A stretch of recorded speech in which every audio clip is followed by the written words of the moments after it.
Hey guys, what's up? It's Looney TNT. So today we are going to talk about the most popular specs and threes at the moment for World of Warcraft Warlords of Draenor. Now, someone on Reddit posted this graph and I thought it was very interesting, so I thought we'd talk about some of these specs for threes at the moment.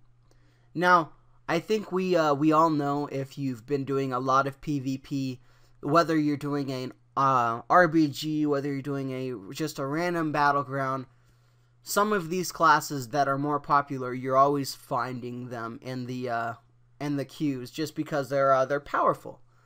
But when it comes to threes, a lot of these classes, the reason why a lot of these are so popular are because you have teams that run a lot of these classes.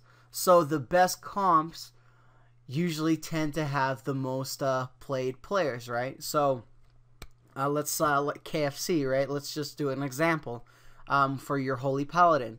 Now, Holy Paladins are by far one of the strongest. You can argue, you can have an argument, but Holy Paladins are one of the strongest, if not the strongest healer in WoD at the moment. Resto Druid, same thing, very, very, very powerful.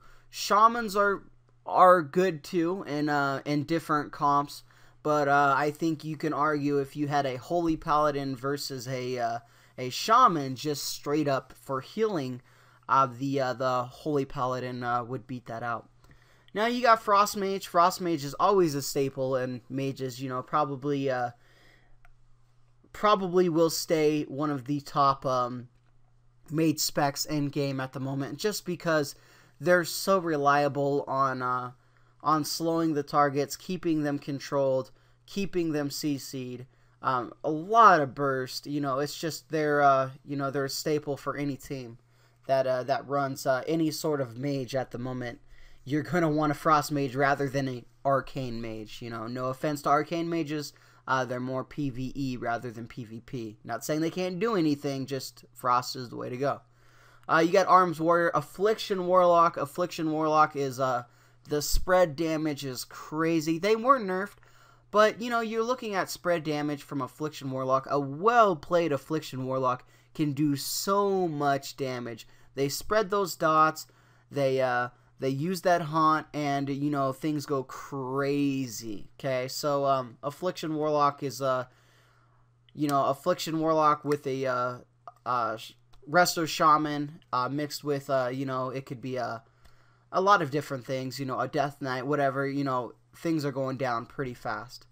So, Feral Druid, Feral Druid, it starts to die down. Once it hits, Enhancement Shaman, Feral Druid, it starts to go down into all the other specs, and then all the other specs where they're played.